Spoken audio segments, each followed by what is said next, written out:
Well, our latest Star Sports Kennel feature, I'm going a little bit off-piste with this one because a trainer who's got 6 going in the Derby and at bigger prices, but a kennel that's absolutely flying at the moment. Tom Heilbron joins me now from the Link Kennels. Thank you so much for doing this, Tom. I think it's great to talk about some of your runners because a couple of them are certainly not without a chance. And you're still flying a little bit under the radar. You're having a great year, but you're still not one of the big name trainers yet, are you? No, not yet. That's the plan. Hopefully, get up there. I think we're about 6th in the Trainers' Championship or something like that. So we've had a good year. We've won a Cat 1, we've won 3 Cat 1 finals. So I think we've won 20 odd opens. It's not been a bad year so far. So especially on the back of what happened at the end of last year. Best year so far of your career, and gave you your best moment as well in the sport so far. Yeah, at Newcastle when we won the Northern Puppy Derby, obviously photo finish, but they were both ours, so it was sort of doesn't matter what one we'd won it. So it was great. Yeah, top night that one. You mentioned the back end of last year. For those who don't know, and I'm pretty sure most people do, but just remind us what happened. Yeah, so when Storm Arwen hit, we went out on the morning and the literal kennel roof had blown completely off. It was 35 metres long and 7 metres wide, and it just came off like a magic carpet into the farmer's field. So we had a bit of a major disaster. Obviously, dogs were all okay, thank God, and we worked out of 3 or 4 different kennels for a number of weeks. But we left that in the past now, so it's all back and repaired, and we're cracking on this year. It was unbelievable at the time, and you and I were chatting, and you really did think at one point that you were going to have to give up training. Yeah, the financial impact was massive to even get it back to being a shed, never mind a kennel.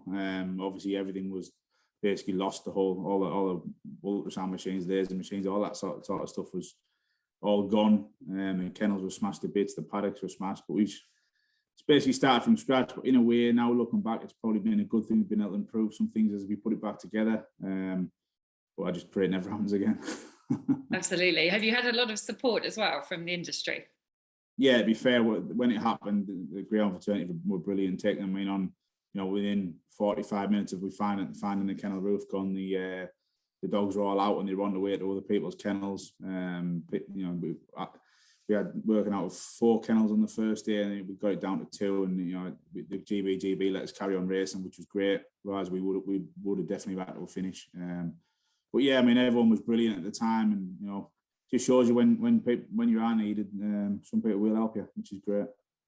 So now you're absolutely flying, and the Derby starts on Thursday. What are your feelings about the Derby? I'd love to just get it even as far as last year. We got the quarterfinals last year, and it was absolutely brilliant. I mean, it's the pinnacle of the sport, and it's what you want to be involved in, and you're in there. Obviously, everyone tries to win the Derby. That's what you're there for. It's the best prize in greyhound racing, but just nice to be involved in that. This year we're taking 6. Probably the most we've ever taken, obviously, but we're going with genuine chances, I would say. Some of them maybe not so much, but some of them are genuine Group 1 dogs that will have a chance. Well, let's start going through those now. I'm going to start with Innfield Trojan, who is the baby of your team, just a June 20, but a Puppy Derby finalist. And he found trouble in that semi-final, actually. He was flying before that. Yeah, I mean, he's a serious dog, serious pace. And I think at Newcastle, he was a little bit under the radar. Obviously, nearly pulled off the final win. Freedom Alibi just picked him up on the line. But he's backed it up. He went to Monmouth in a 28-11 trial, and he's trialled it at Towcester in 29.49s off like 4.19 sectionals, and he's really taken to the boxes. So the way that he's taken to the track, if he keeps getting them inside draws, I think he could progress quite far, and he should be coming forward all the time. As you say, he's only, he's very, very young.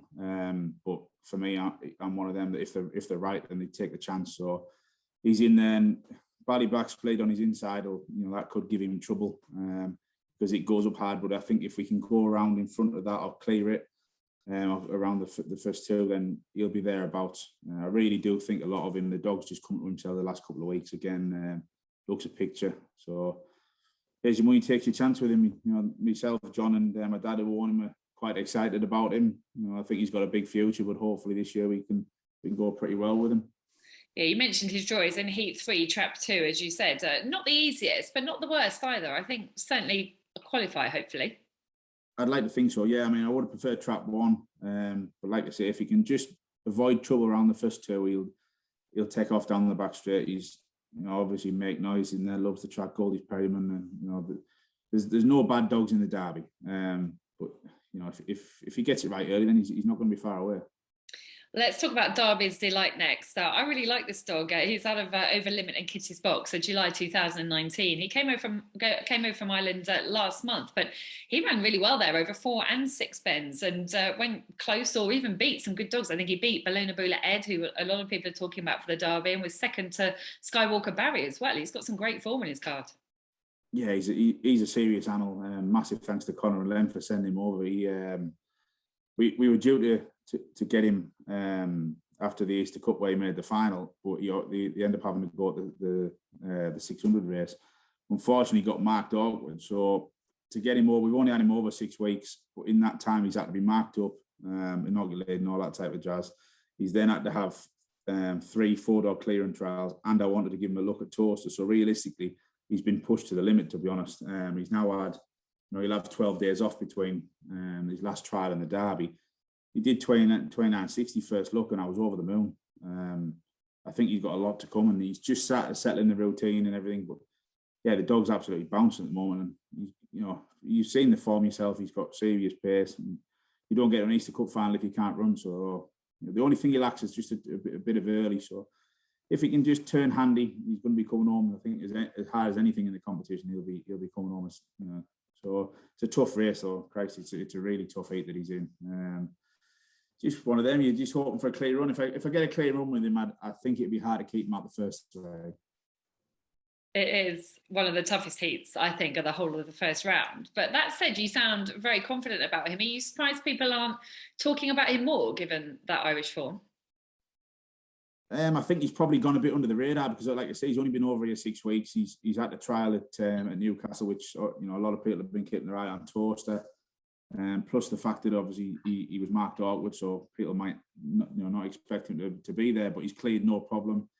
They always say with an awkward dog, you freshen things up. Well, he's had a total change of everything. He's had a brand new kennel, new routine, everything. So we just got to make sure he keeps his eye on the game, and if he does, he's serious. There's no reason he can't go deep in the competition.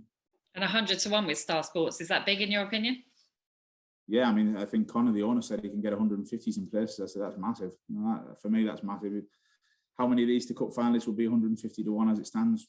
Don't know. He's one of them. So absolutely. The joys of being a little bit under the radar. Take advantage. Freedom Sky, we're going to come to next. So he's won his last 3 opens, Sunderland and Newcastle. Has he been to Towcester yet? He's had 2 trials there. Yeah, he's in great order. Like I say, he's won his last 3. He knocked off a little Group 3 at Sunderland from off the pace, but he's not the strongest steer in the world. The lads have had great fun with him. Dane, Mark, and Robert, who own him, have had some brilliant fun with him since he got right. But he took a long time to get hold of. He was cramping problems, and his weight was wrong. And now we've got him right. He's sort of 28.40 at Newcastle. He's done 26.88 at Sunderland. Like I say, win that little competition. His first trial was 30.08 at Towcester, I think, but he came forward. He did a 29.80 next time out. But like I said, the problem with him is he's not the strongest of steers. The heat with Skywalker Barry on his inside is going to make it hard for him to lead. So he's going to be reliant on getting up there early. And I look at the heat and think, how is he going to turn handy? That's a problem. He ain't going to be one of them who's coming from behind. But obviously, I'm hoping he bangs the boxes. I mean, he did a 27 section, I think it was last time out. So he's coming forward, but he's going to have to come forward again from that draw. I would have preferred to be, trap 3 would have been perfect, but yeah, that's trap doors for you. Yeah, he's trap 5 in Heat 8. You've actually got 3 runners on the first night on Thursday night. Let's move on to Freedom Alibi. I'm a big fan of this dog. I'm sure many people are. Still young, April 20, so only just over 2 and out of confident ranking. And Freedom Dream was 3rd in the juvenile last time at 12-1. Again, I think this is one that goes a bit under the radar. Northern Puppy Derby winner, and then made the final at Monmore as well. An incredible dog for you. Oh yeah, he's an absolute superstar. Since we've got him, he's never put a paw wrong. He's what he did at Newcastle was brilliant, picking up Innfield Trojan, and then when he's gone to Monmore and backed it up, making the final, he just didn't get it right in the final. But that happens, and probably my fault. But Towcester, we had to take a chance in the juvenile when he got accepted. He ran off at the first bend because he hadn't seen the track since the Puppy Derby. But he's, in fairness to the dog, we flattened him off a little bit after the juvenile with a view to building back up to the Derby. So you can see in his trials he's come forward every time. Last time 29.46 and 4.18 section, I think it was. So he's coming forward. He's got a good draw. I think he can, from there, he can just about lead round on the inside. Obviously, Scarty Yank in there, that's a proper animal as well. But if he could just hold the pitch on the inside, he'll take a lot to keep him out the frame. So I'd be highly confident he could qualify from where we are. Interesting that you're happy with trap 1, because that's quite an unfamiliar draw to him of late, but you're happy with him on the rails. Yeah, I mean, when we trialled him, he just seemed to be begging to come across, and we trialled him out of 3. When he first went for the juvenile, he was a bit further out, but I think he's begging to come across. So 1 might just suit him round here. At Monmore and everything, I thought 3 would have been better for him, but at Towcester, I think one will just suit him. So I just hope he comes away on level terms, just holds a pitch at the first bend, and he'll take your chance from there, because he's got all the quality in the world, and he'll see out the trip. And like I say, he's coming forward again because we flattened him off before bringing him to the Derby. So, he's been against the best pups in the country. It's whether or not he can step up and go against the best all-age dogs, but I wouldn't swap him. Really looking forward to seeing him. I think he's going to be favourite for that race, and a big player, 66-1 at the moment with Star Sports. Little Seven is next. Again, a youngster, March 20, drove his Buick and Daring Rose, mixes sort of A1s and open races at Sunderland and Newcastle for you. How much more can you tell us about Little Seven? Yeah, that's what type of dog he's near one open class dog. But Dave and Katie who own him with myself and my dad. They've never had a Derby running before, and I wouldn't ever put anyone off entering the Derby and having a go. It's, even if you're just there for 1 round, it doesn't matter. You've had a runner in the Derby. So when he gets it right, he's a pacey little dog. He's got a 28.50 at Newcastle. He got to the semi-finals of the Grand Prix the other week at Sunderland, so he will stay. Wide runner, going to get his draw every time. The problem is the heat he's drawn is ridiculous for a dog that probably isn't that sort of that sort of class. But he'd need trouble on the inside, but he'll be staying on hard. He's done me proud, the little dog, to be fair. I couldn't knock him, but the Derby's different. You're in against machines, so he'd have to improve. But he trialled 29.96. He's going to have to knock 40, 50 spots off that to come to be thereabouts. But we are where we are with him. He's there. He'll take his chance. Am I right in saying he beat Darbys Delight in a trial at Newcastle recently? He did, yeah. That was one of the reasons, obviously, when we were trialling him with Dave, and we were having the conversation with Dave who owned him, and you said, well, he's gone and he's beat him, so why don't we take him? So yeah, why not? At the end of the day, obviously the Darbys Delight log has got better form in the book, but I wouldn't put anyone, if you pay the money, take a chance. Why not? What's the worst that can happen? Is he gets knocked out? So what? Absolutely. Another dog, and the final one for you, is an April 2019 Fatboyz EXILE. I think what impresses me so much about this dog is that he's won at so many different tracks, whether it's a tight track like Romford or a galloping track like Monmore. So fingers crossed, Towcester's going to suit this dog.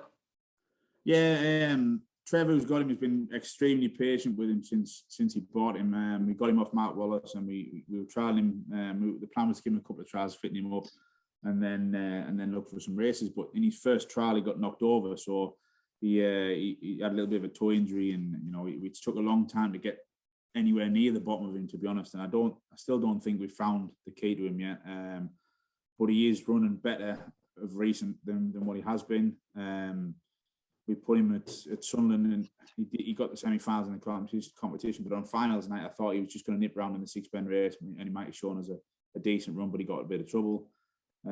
He just about reeled Freedom Sky in a trial round there. Did 29.96 first look at Towcester, and I think again he's the type that'll stay a lot further, which I think is essential around there. So he hasn't drawn the hardest heat in the world. It's just a case of the way he turns. If he turned handy enough, then he'll be coming home as hard as any of them. So I'd like to think he could qualify.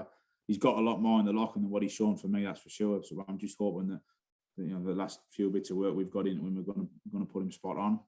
Yeah, he's in E26 trap 2, and definitely I think can run into one of the qualifying places at least. Yeah, I'd like to think so. He's got proven form in the book over a lot further against high class of dogs. So hopefully we're just starting to get to the bottom of him now. But yeah, I mean, there's no reason he can't get into the places in there at least. Who's your best chance then? Now you're asking. If you could only put one on the van, who would it be? If I had to put one on the van, Innfield Trojan, just because he's got that brute early. I think he steers the trip hard enough. But yeah, that brute early is an important weapon. If he gets it, he's took to the traps well there. If you get out in front, you never know what's going to happen behind you. You know, that would be the one if I had to pick one. He's the type that, you know, out and gone. Fingers crossed, he's like that every round. What do you think of the Derby overall this year in terms of sort of strength and depth? And if you could have any one dog, another dog in your kennel, who would it be? Oh, it's hard to look past Pat Blake, isn't it? You know, he's flying. Ballymacfair won trialled really well the other night. Knows the track well, has got to the final, and obviously Liam he'll have him cock on ready for a big competition. Yeah, probably him if I had to pick one. Probably him. I think he could go well again. So Liam knows exactly what he's doing with Derby class dogs, you know. And if I had to pick one, that would be the one. But yeah, as a competition overall, I think there's some real top quality dogs in there. I'm really looking forward to it. I'll be honest, it's nice to be competing with them sorts of dogs. And the buzz last year was brilliant, so hopefully we can just go a little bit further this year. I was going to say, I can feel your buzz. I can feel it now. Yeah, absolutely. Yeah, it's at the end of the day, you only get shot. You know, once a year this happens, and you've got to have them primed and ready. And if they're ready and take your chance, you never know what's going to happen, you know. Listen, it's been so good to talk to you. I look forward to seeing you at Towcester next week, and really best of luck with your team. I hope you can go deep into the competition. Good luck, Tom. No, thank you very much. Cheers.